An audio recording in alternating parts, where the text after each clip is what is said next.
لله رب العالمين والصلاة والسلام على رسوله محمد وعلى آله وأصحابه أجمعين أما بعد. قال الله تعالى: وآخرون يضربون في الأرض يبتغون من فضل الله. وعن المقداد بن معدي قال: سمعت رسول الله صلى الله عليه وسلم يقول: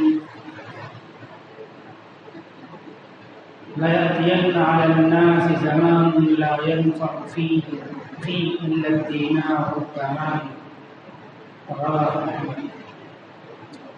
فقال رسول الله صلى الله عليه وسلم: أيما رجل اكتسب مالا من حلال فأطعم نفسه أو كساها فمن دونه من خلق الله كان له به زكاة. وقال رسول الله صلى الله عليه وسلم: طوبى لمن طاب كسبه.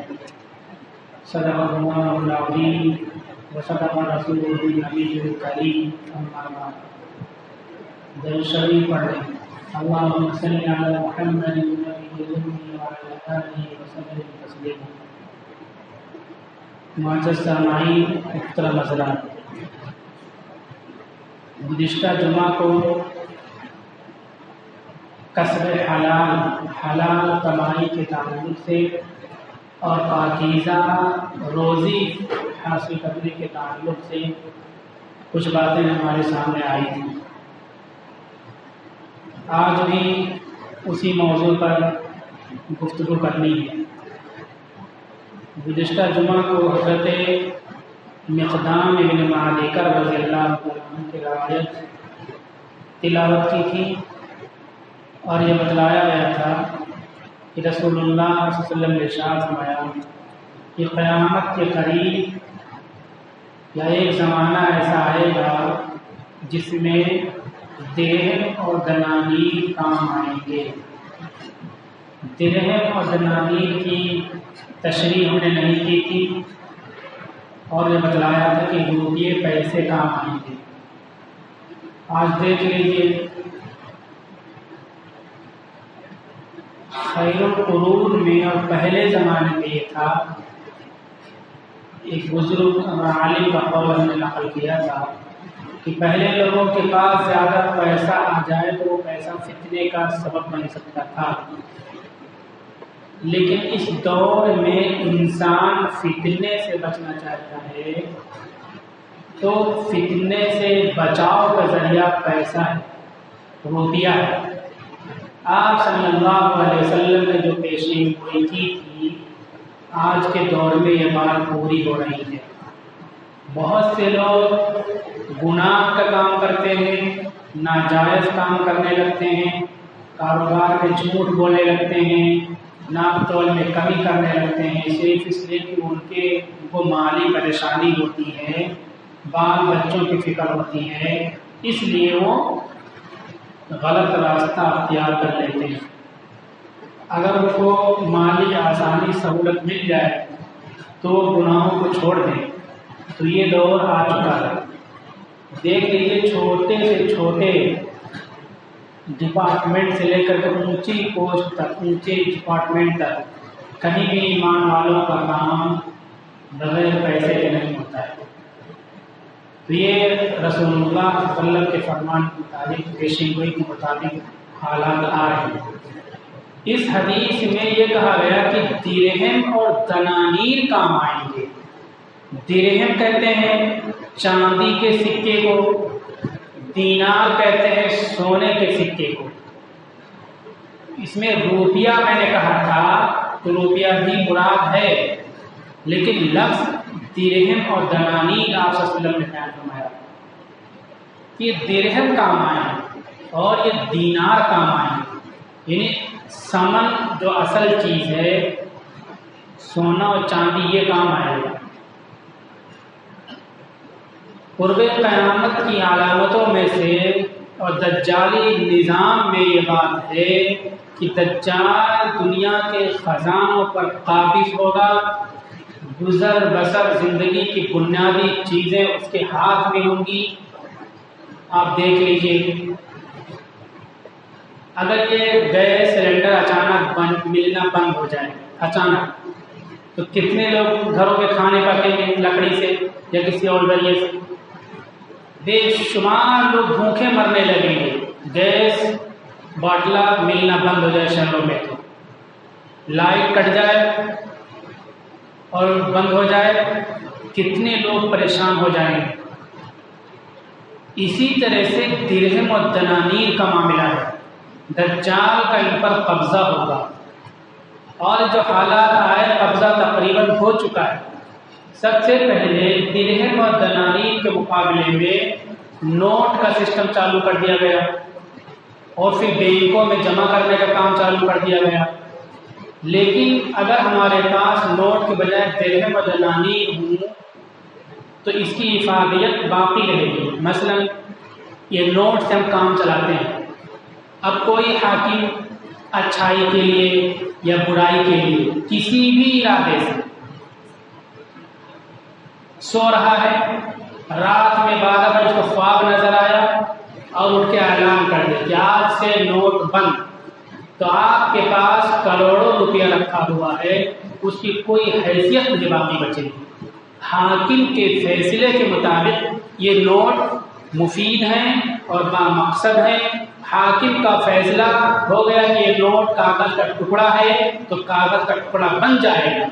لیکن اگر آپ کے پاس سونے چاندی کے سکے ہیں، سونا چاندی کسی بھی شکل میں موجود ہے، تو پوری دنیا مل کر کے اعلان کرتی رہے کہ سونے چاندی نہیں چلے گی، اس کی کوئی قیمت نہیں ہے، یہ تو مٹی کا ڈرا ہے، اس کے اعلان کے باوجود سونے چاندی کی افادیت اور اس کی مقصدیت باقی رہے گی۔ تو آپ صلی اللہ علیہ وسلم فرماتے ہیں کہ ایک دور آئے گا کہ صرف درہم اور دنانیر کام آئیں گے۔ تو اب درہم دنانیر کو سمجھیں کہ یہ سونا چاندی اصل سونا چاندی ہے، یہ روپیہ ایک وقتی چیز ہے۔ اس لیے دجالی فتنے سے بچنے کے لیے ہم روپیہ جمع کرنے کی کوشش کریں، اور روپیے سے بڑی بات یہ ہے کہ ہم سونا چاندی کی شکل میں پیسوں کو اکٹھا کرنے کی کوشش کریں، ورنہ کبھی بھی کوئی بھی حکم آ سکتا ہے۔ ابھی دیکھیے ایک کے بعد ایک قانون بن رہا ہے، اب بنا دیں گے کہ جن کا NPR میں نام ہے وہ بینک سے پیسہ نکال سکتے ہیں، ورنہ نہ ان کا بینک سے پیسہ نکلے گا نہ بینک میں پیسہ جمع کر پائیں گے۔ آپ جب تک مقدمہ لڑیں گے، جب تک گھر میں بچے بھوکے مرنے لگیں گے، تو دجالی نظام اور سسٹم جو ہے اس سے بچیں، اور اس طرح سونے چاندی کی شکل میں سرمایہ کو اکٹھا کرنے کی کوشش کریں، روپیے کو بچانے کی کوشش کریں۔ روپیہ بچانے کی ایک صورت اور ایک شکل یہ ہے، یہ ایک وقتی بات نہیں ہے، بلکہ دجالی نظام سے لڑنے کا ایک پہلی سیڑھی ہے۔ کیا ہے؟ آپ مال اور سامان مال سے نہ خریدیں، جو بڑے بڑے ادارے ہوتے ہیں ڈائریکٹ وہاں سے نہ خریدیں، سیکنڈ ہینڈ خریدنے کی کوشش کریں۔ آپ کو بائک لینی ہے، کوئی لے کر آئے گئے ایجنسی سے، آپ سیکنڈ ہینڈ بائک لیجیے۔ آپ کو کوئی سامان خریدنا ہے، سیکنڈ ہینڈ خریدیے۔ سیکنڈ ہینڈ خریدیں گے تو دنیا بھر کے لفڑوں سے بچ جائیں گے، اور اپنا پیسہ بھی بچ جائے گا، اور دجالی نظام جو ہے اس نظام میں کچھ توڑنے والے بنیں گے۔ ضروری نہیں کہ ایک چنا پورا بھاڑ کو پھوڑ دے، لیکن جس کی جتنی وسعت ہے، جتنی طاقت ہے، اتنی طاقت کو دجالی نظام سے لڑنے کے لیے اس کو استعمال کرنا چاہیے۔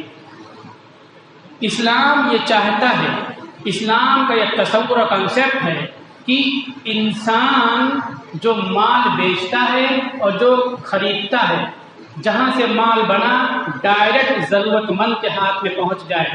دجالی نظام یہ تصور پیش کرتا ہے کہ سیدھا کارخانے سے مال بازار میں نہیں جائے گا، بلکہ کسی بڑے آدمی کے پاس جائے گا، پھر وہاں سے دام بڑھ کر پھر مارکیٹ میں کئی ٹکڑوں میں اترے گا کر کے مارکیٹ میں۔ اسلام میں کہتا ہے ڈائریکٹ مال پہنچنا چاہیے۔ تو جب ہم اس طرح سے سیکنڈ ہینڈ مال خریدنا چالو کریں گے تو دجال نے ایک نظام بنا رکھا ہے، کارخانوں سے دوسرے مقام پہ تیسرے مقام پہ پھر ضرورت مند تک پہنچتا ہے، اس نظام کو کمزوری ملے گی، وہ نظام کمزور ہوگا، ٹوٹے گا نہیں ٹوٹے گا، لیکن ہماری کوشش ہوگی اس کو توڑنے کے لیے۔ تو یہ طریقہ ہے، پیسہ بھی بچے گا، دجالی نظام سے لڑنے کا ثواب بھی ملے گا۔ سیکنڈ ہینڈ سامان خریدیں، پرانا سامان خریدیں اور پیسے کو سونے میں تبدیل کر کے اپنے پاس رکھنے کی کوشش کریں۔ بات یہ چل رہی تھی کہ آپ علیہ الصلوۃ والسلام نے ارشاد فرمایا کہ ایک زمانہ آئے گا کہ درہم اور دنانیر انسان کے کام آئیں گے۔ جس کے پاس روپیہ پیسہ نہیں ہوگا، درہم اور دنانیر نہیں ہوں گے، اس کے لیے بہت ساری مشکلات اور پریشانیاں کھڑی ہو جائیں گی، رشتے ناتے دوست احباب کی نگاہیں بدل جائیں گی۔ اس لیے جائز طریقے سے حاصل کرنے کی کوشش کریں، پیسے کو بچانے کی کوشش کریں۔ یہ جو حدیث حضرت مقدام ابن معدی کرب نے بیان کیا، ایک معاملہ ہوا تھا، اس کے پس منظر میں بیان کیا۔ ان کے یہاں دودھ دینے والے جانور تھے، باندھی دودھ نکالتی اور دودھ کا پیسہ لیتی تھی۔ اس ماحول میں دودھ بیچنے کا عام طور پر چلن نہیں تھا۔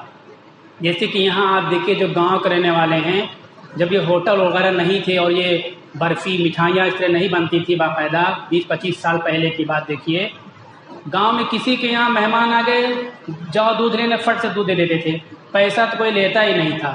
ہم کو اپنے بچپن کی بات یاد ہے کہ دعا پڑھتے تھے، یاد کراتے تھے حافظ صاحب مولوی صاحب دودھ میں برکت کی، تو دعا تو یاد کرتے تھے، لیکن سوچتے تھے کہ اتنا دودھ ہے ختم ہی نہیں ہوتا، اس کو دہی بناتے ہیں امی اور اس طرح سے پھر جانور کو دہی ڈال دیتی جا کر کے، تو برکت کی دعا کیسے مانگے۔ پھر جب شہر سے آنے لگے ڈبہ لے کر دودھ خریدنے والے، تو 1 روپیہ 50 پیسہ لیٹر دودھ بکنے لگا، پھر بھی لوگ دودھ فری میں دیتے تھے۔ تو یہ حضرت مقدام ابن معدی کرب کے یہاں جانور تھے دودھ والے، ان کی باندھی دودھ کسی کو دیتی تو پیسہ لیتی، تو لوگوں نے اسے شکایت کی کہ یہ دودھ بیچ رہی ہے، تو اس پر یہ روایت تلاوت کی، یہ حدیث پیش کی کہ ایک زمانہ آنے والا ہے کہ انسان کے کام روپیے اور پیسے آئیں گے۔ روپیہ پیسہ سمجھنے کے لیے ترجمہ کر رہا ہوں میں، اصل درہم اور دنانیر کا لفظ استعمال ہوا ہے، سونا اور چاندی، یہ کبھی ختم نہیں ہوگا، اس کی ویلیو کبھی نہیں گھٹے گی۔ یہ نوٹ کے سکے کبھی بھی بدل سکتے ہیں، 12 بجے رات میں کوئی حاکم اعلان کر دے کہ نوٹ بند، تو کاغذ کے ٹکڑے بن جائیں گے، لیکن سونا چاندی کی اہمیت کبھی بھی ختم نہیں ہوگی۔ تو درہم دنانیر کا لفظ استعمال کیا، تو کہا کہ اللہ کے نبی صلی اللہ علیہ وسلم کا فرمان ہے، اس لیے میری باندھی بیچتی تو بیچنے دو، وہ پیسہ لیتی اکٹھا کرنے دو۔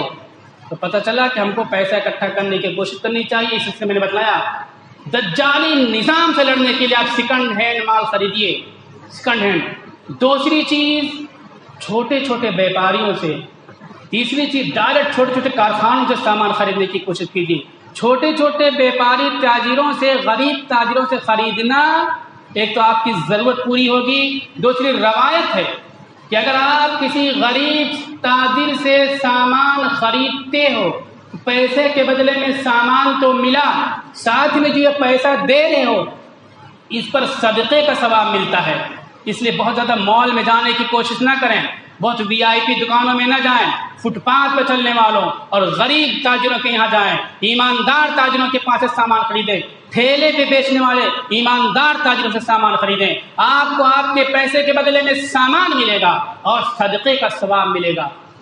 کتنا فائدے کی بات ہے۔ دوسری بڑی بات، دجالی نظام سے لڑنے میں آپ ایک طرح سے ایک سپاہی بن کر کے کھڑے ہو جاؤ گے، اس طرح پیسہ بھی بچے گا، دجالی نظام سے لڑو گے بھی اور غریبوں کی مدد بھی ہوگی، صدقے کا ثواب بھی ملے گا۔ تجارت کے بارے میں ہم نے آیت تلاوت کی، فضیلت بیان کی، وہ سرحدوں پر جو مقابلہ کرتے ہیں دین کی حفاظت کے لیے، ملت کی حفاظت کے لیے، دین کی سربلندی کے لیے، بہت بڑی فضیلت ہے ان کی۔ ایک طرف وہ لوگ ہیں، دوسری طرف یہ تجارت کرنے والے لوگ ہیں۔ اللہ تعالیٰ نے ان کے بیان کے فوراً کے بعد تاجروں کو ذکر کیا۔ یہ لوگ زمین میں گھومتے رہتے ہیں اور اللہ کے فضل سے روزی تلاش کرتے رہتے ہیں۔ یہ بھی بہت اہم، بہت بڑا کام ہے، بہت بڑی فضیلت کی بات ہے۔ رسول اللہ صلی اللہ علیہ وسلم نے فرمایا ایما رجل اکتسب مالا من حلال، جو بھی انسان حلال روزی کماتا ہے فاطعم نفسہ او کساها، اور پھر اس سے خود کھاتا ہے، اپنے رشتہ ناتا گھر میں کھلاتا ہے اور خود پہنتا ہے، او من دونہ من خلق اللہ، یا اپنے علاوہ اللہ کی دوسری مخلوق کو کھلاتا ہے، ان کو پہناتا ہے، کان لہ بہ زکاۃ، تو یہ کمائی اور خرچ کرنا اپنی ذات پر، اپنے گھر والوں کو، رشتہ ناتا پر، یہ زکوٰۃ کا ثواب کا باعث ہے، اس سے زکوٰۃ ادا کرنے کا ثواب ملتا ہے۔ خود کما کے کھاتا ہے تو زکوٰۃ ادا کرنے کا ثواب ملے گا، اور دوسرے کے آگے ہاتھ پھیلا کے کھاتا ہے تو زکوٰۃ کھانے والا بن جائے گا۔ کتنا تضاد ہو گیا۔ دوسری روایتیں، جو دوسرے کے آگے ہاتھ پھیلا کے کھاتا ہے، مانگ مانگ کے قیامت کے دن اس کے چہرے پہ گوشت نہیں ہوگا، تو خود کما کے کھائیں گے، زکوٰۃ ادا کرنے کا ثواب ملے گا۔ اور ایک دوسری روایت میں آپ نے فرمایا طوبیٰ لمن طاب کسبہ، مبارک بادی ہیں ان لوگوں کے لیے، بشارت ہے ان لوگوں کے لیے، خوشخبری ہے ان لوگوں کے لیے جن کی کمائی پاک اور حلال ہے۔ اور ایک روایت میں فرمایا من امسا کلم من عملی امسا مغفورا لہ، اوپر کی روایت جو تلاوت کی 4616۔ پھر طبرانی کی روایت ہے جس نے شام کی روزگار کمانے میں تھک گیا، چور چور ہو گیا، تو یہ تھک جانا، یہ چور چور ہو جانا، امسا مغفورا لہ، اس کی مغفرت اور گناہوں سے معافی کا ذریعہ ہو جائے گا۔ ایک انسان نیک کام بظاہر اس میں لگا ہوا ہے، محنت کر رہا ہے، راستے بنا رہا ہے، نالیاں صاف کر رہا ہے کہ لوگوں کے پانی نکل جایا کرے، مسافروں کو ٹھوکر نہ گلے، ثواب کی بات ہے، فضیلت کی بات ہے۔ ایک انسان روزی کمانے کے لیے محنت کرتا ہے، محنت کرتے کرتے تھک گیا، چور چور ہو گیا، رسول اللہ صلی اللہ علیہ وسلم فرماتے ہیں یہ جو تھک گیا ہے، استغفار اس نے نہیں کیا ہے اور دوسرے نیک کام بظاہر نہیں کر رہا تھا، کمانے کے لیے، حلال روزی حاصل کرنے کے جو تھکا ہے، چور ہوا ہے، اس کی تھکان، اس کا چور ہونا اس کی مغفرت کا ذریعہ بن جائے گا، اس کے تمام گناہوں کو معافی کا ذریعہ بن جائے گا۔ یہ طبرانی کی روایت ہے 7520۔ میدان محشر نفسی نفسی کا عالم ہوگا، اس وقت یہ تاجر جو ایمانداری کے ساتھ تجارت کرتا ہے، روزی کماتا ہے، عرش کے سائے میں ہوگا۔ ترغیب کی روایت ہے جلد صفحہ نمبر 365۔ یہ تاجر کتنے اہم ہوتے ہیں اسلام کی نظر میں، دین کی نظر میں، مسلم سماج کی نظر میں کتنے اہم ہوتے ہیں۔ حضرت عبداللہ بن عباس رضی اللہ عنہ کہتے ہیں اوصیکم بالتجار خیرا، میں سنو تم لوگوں کو تاکید کے ساتھ نصیحت کرتا ہوں کہ تجارت کرنے والوں کے ساتھ ہمیشہ بھلائی کا معاملہ کرنا، خیر خواہی، محبت کا معاملہ کرنا۔ یہ نہیں کہ تھیلا لے کر کے محلے میں آیا تو لڑ لڑ کے دام کم کرانے لگے، یہ نہیں کہ سر پہ لاد کے کوئی کپڑا لے کر آیا تاجر اس کو گالی بکنے لگے۔ اوصیکم بالتجار خیرا، ان تاجروں کے ساتھ جو چل چل کے تجارت کرتے ہیں بھلائی کا معاملہ کرو، محبت کا معاملہ کرو، نرمی کا معاملہ کرو۔ کیوں؟ فإنہم برد الآفاق وأمناء اللہ فی الارض، کیونکہ یہ تاجر کوریئر کا جو کام ہوتا ہے، ڈاک کا جو کام ہوتا ہے، آسمان کی طرف سے اللہ کے کوریئر کا کام کرنے والے ہیں، ڈاکیے ہیں اللہ کی طرف سے، آسمان کی طرف سے۔ ان کی ایک فضیلت ہے، ان کا مقام، ان کا رتبہ ہے، یہ اللہ کی طرف سے بھیجے گئے۔ جس طرح اللہ آسمان سے بارش برساتا ہے، پھر زمین سے پودے اگتے ہیں، سبزے اگتے ہیں، دانے تم کھاتے ہو، اس لیے اللہ نے آسمان سے ان کو تمہارے دروازوں پر بھیجا ہے، تمہارے بازاروں میں بھیجا ہے، تمہارے علاقوں میں بھیجا ہے۔ ان کے ساتھ خیر، بھلائی، محبت معاملہ کیا کرو۔ اس لیے یہ ٹھیلے والوں سے، غریب تاجروں سے لڑائی جھگڑا نہ کیا کریں، محبت معاملہ کیا کریں، اور مال میں جانے کے بجائے ان غریبوں سے سامان خریدا کریں۔ آگے فرمایا وَأُمُنَاءُ اللَّهِ فِي الْأَرْضِ، اور یہ زمین میں اللہ کے سیکریٹری ہیں۔ امین کہتے ہیں امانت دار کو، سیکریٹری کو بھی کہتے ہیں، رازدار کو بھی کہتے ہیں، مال کی حفاظت کرنے والے کو بھی کہتے ہیں۔ اللہ کی طرف سے یہ سیکریٹری بنا کر کے، امانت دار بنا کر کے تمہارے گلیوں میں، تمہارے محلے میں، تمہارے بازاروں میں، تمہاری بستیوں میں بھیجے گئے ہیں۔ اس لیے ان کے ساتھ خیر خواہی، محبت اور بھلائی کا معاملہ کیا کرو۔ گرمی کا موسم شروع ہو گیا، آئندہ ہفتہ میں پانی پلانے کی فضیلت پہ بات کروں گا، لیکن آج جب جان لیجئے جو تاجر ہمارے بستیوں سے نکل رہے ہوں، محلے سے نکل رہے ٹھیلے والے، ان کو کم سے کم پانی تو پوچھ لیا کریں، ان کو کوئی ضرورت ہو، دھوپ لگ رہی ہو، آپ ہیٹ دے دیجئے، رومال دے دیجئے، سر پہ باندھ لیں۔ یہ صحابی رسول تاکید کر رہے ہیں، ہم ایک مسلمان ہونے کی حیثیت سے ہماری ذمہ داری ہے کہ ان کی فکر کریں، ہم خود تاجر بنیں، خود چل چل کے چھوٹا چھوٹا کاروبار کریں، بڑا کاروبار نہیں کر سکتے۔ رسول اللہ نے فرمایا تسافروا تستغنوا، چل چل کے تم تجارت کرو گے، تم کو دولت حاصل ہو جائے گی، تم دولت مند بن جاؤ گے۔ کیا سوچتے ہو ایک نوکری کرنے والا جب 25,000 کماتا ہے، اس کے مقابلے میں ایک سائیکل سے کاروبار کرنے والا انڈے بیچتا ہے اور چھوٹے سامان بیچتا ہے، کیا وہ اس سے نیچا ہے، اس سے کم پیسہ کماتا ہے؟ اس سے زیادہ پیسہ کماتا ہے۔ ہم سوچ نہیں سکتے، جا کے کہ بمبئی کے فٹ پاتھوں پر دیکھ لیجئے، سڑک کے کناروں پر جا کر کے دیکھ لیجئے۔ رسول اللہ فرماتے ہیں چل چل کے تم تجارت کرو، دولت مند بن جاؤ گے۔ وہ چل کے تجارت کر رہا، دروازے پر آیا تو اس کی قدر کریں، اسے سامان خریدیں۔ ایک روایت میں فرمایا گیا، گھڑی دکھائی نہیں پڑی، وہ لائٹ آ رہی اوپر۔ ایک روایت میں فرمایا حضرت عمر رضی اللہ تعالیٰ نے دیکھا دوسرے تاجر لوگ بیٹھے ہوئے خوبصورت،